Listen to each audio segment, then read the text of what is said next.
Hey guys, I wanted to go ahead and do a little video today. This video is going to be quite different from what I usually make videos about. This is actually going to be soap related today. I'm in the process of starting my own little soap business, and I've actually had some pretty good luck with wrapping soaps. And I know this sounds a little weird, but quite a few people actually have a hard time with it. So I decided that while I was wrapping soaps today, that I would just go ahead and do a video to show everybody how I do it. And it works out really well for me. And I have my citrine soaps here. And with the actual citrine gemstones in them from my crystal soap line. It looks kind of terrible that way since the light's coming in from the window from the opposite edge, but it's really pretty. Anyways, what I use are these clear shrink wrap bags. I get them pretty cheap from eBay, and unfortunately I don't like using plastic, but unfortunately with melt and pour, that's just something that you have to kind of do because your soaps will sweat and look really gross and be kind of nasty. So yeah, so you just take your soap, and I usually wrap a day or two after I mold them. So the first thing that I always make sure is I put the soap in the corner and make sure that it's completely flat on top. That's going to give you a nice pretty top. And then what I do is I flip it over with that nice bottom, nice top on the bottom, and pull the edges out so that the bag is even and unwrinkled. And then I'll just set it down with the nice side facing down on the counter. And just do that with all of your soaps. And it takes a little bit, but the end result is really nice. And I'm insanely picky over my shrink wrap jobs. So this is kind of my go-to method that I wanted to share with you guys, because like I said, I see it in the groups a lot that people struggle, and it's something that's pretty hard to explain. So I figured I'd go ahead and do a quick video while I was wrapping these today. And then let me, there you go, just work it in the corner. Oh, I'm sorry. Work it in the corner, make it nice and flat. And I always like to wear gloves because especially with melt and pour, you don't really notice it too much with cold process. I do cold process too.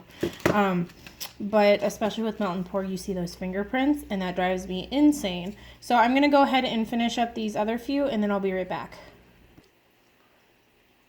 Alrighty, and we're back. I got my soaps all packaged up, and I have my heat sealer out. I know a lot of people don't like investing in a heat sealer, but it is so worth it. That's what it looks like.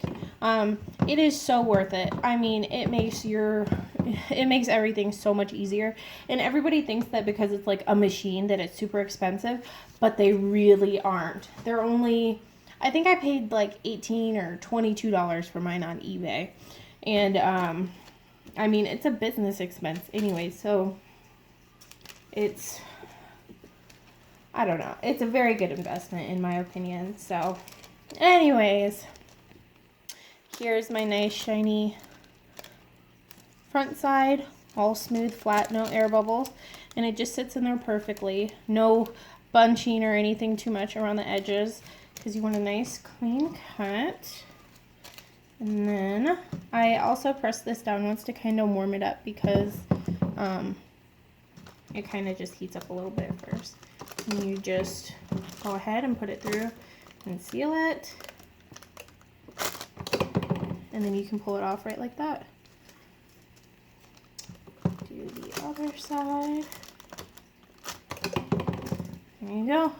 I keep mine on 6. It's on the higher end. It goes from 1 to 8. And 6 is the beginning of the red area. So I keep it right there, and that way you can tear it off. Otherwise, if you keep it too cool, you can actually end up having to cut all of these, and that takes so long. And there is a metal filament in here that can go bad, and you can order these little filaments. So people think that they're that metal piece, that metal strip right there, you can see, and people think that their machine has gone to poop and that they have to order another one, but that's actually not true. You can easily replace this little piece of metal right there. And I think it's only a few dollars. I haven't had to do that, but I remember somebody saying that before. So then just go ahead. There you go.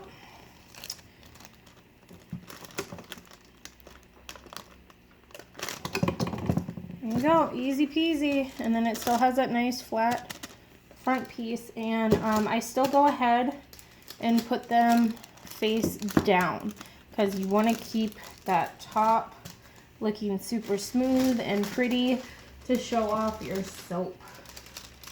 And yeah, so I'm gonna finish these up again, and I'll be right back. Alrighty guys, I'm back again. And I'm doing very few soaps, so this isn't such a long process, obviously. Alrighty, so we have our stack of soaps here.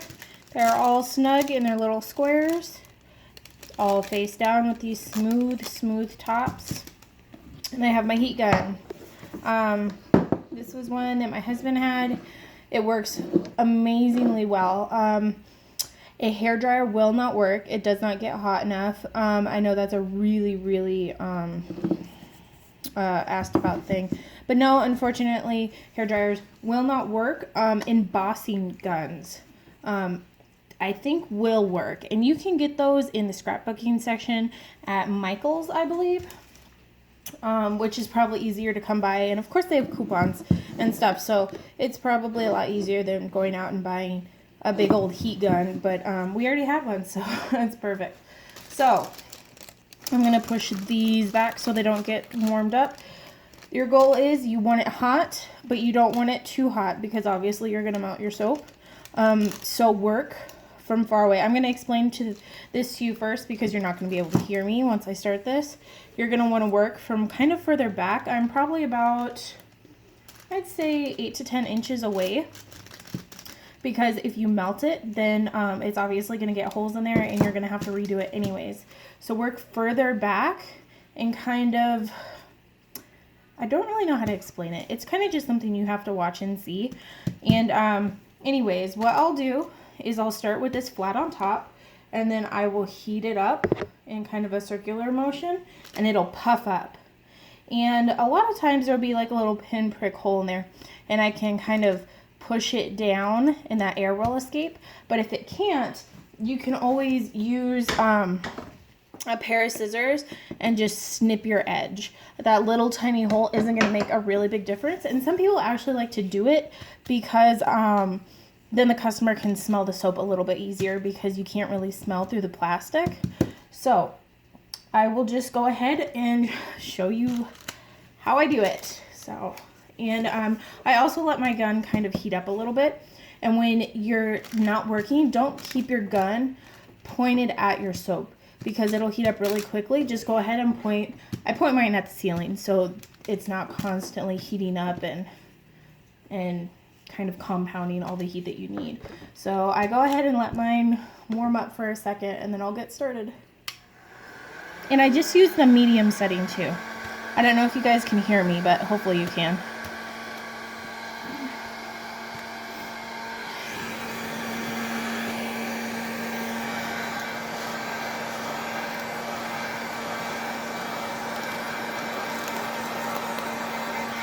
There's the puffy stage, and I'll kind of work my hand on it a little bit and push that air out.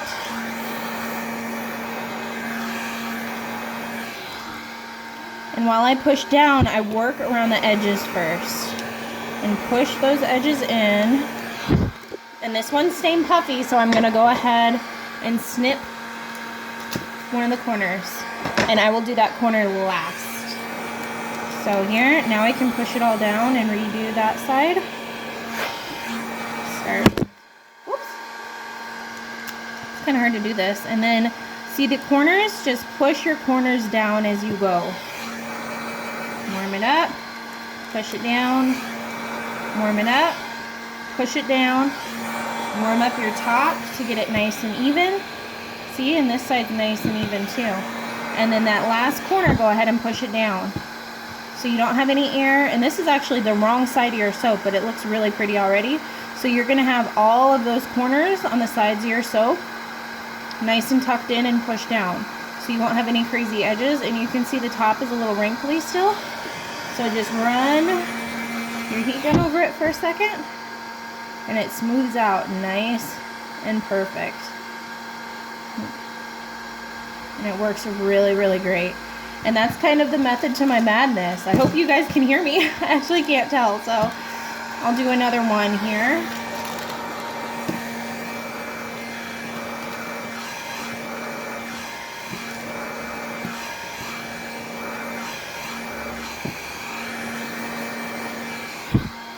And voila! The more you do it, the more you'll get used to it.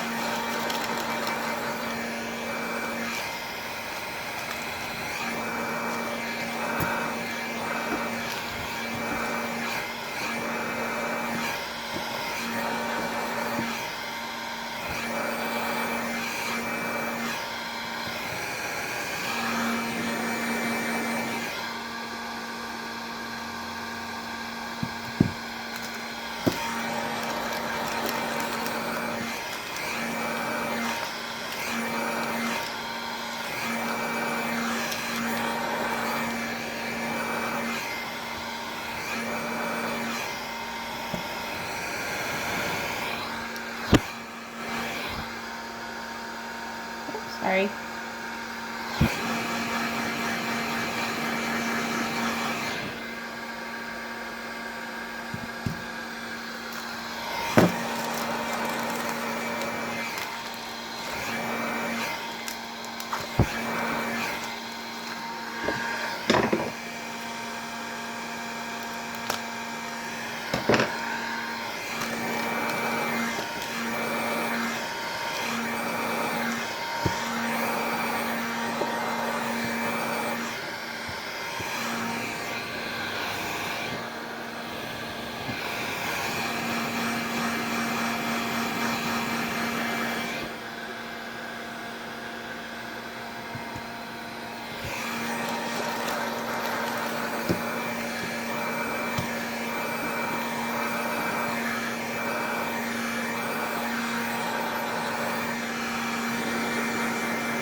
There we go, and we're all done. And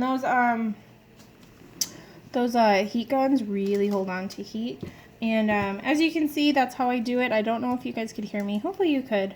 I tried, but yeah, they turn out perfect every time. Backs look nice, fronts look nice. The edges are where all of those corners stay.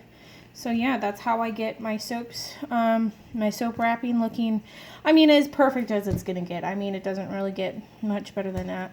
Not to be like cocky or anything, but that's just really the best you're gonna get out of it. So, and then you can go ahead and put your labels. I'll throw on a couple labels real quick, and I'll show you guys the finished look or whatever, and I'll be right back. Alrighty, and here is the finished product. They show off your label really nicely, and it looks nice. So it's kind of hard for a lot of people because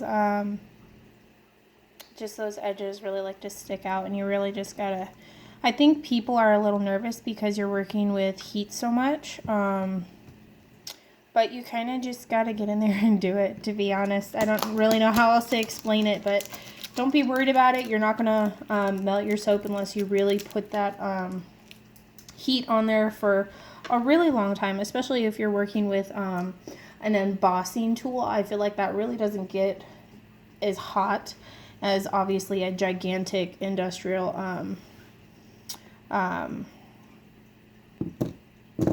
heat gun would. So yeah, and then what I do is I do 2 little labels, one on the front.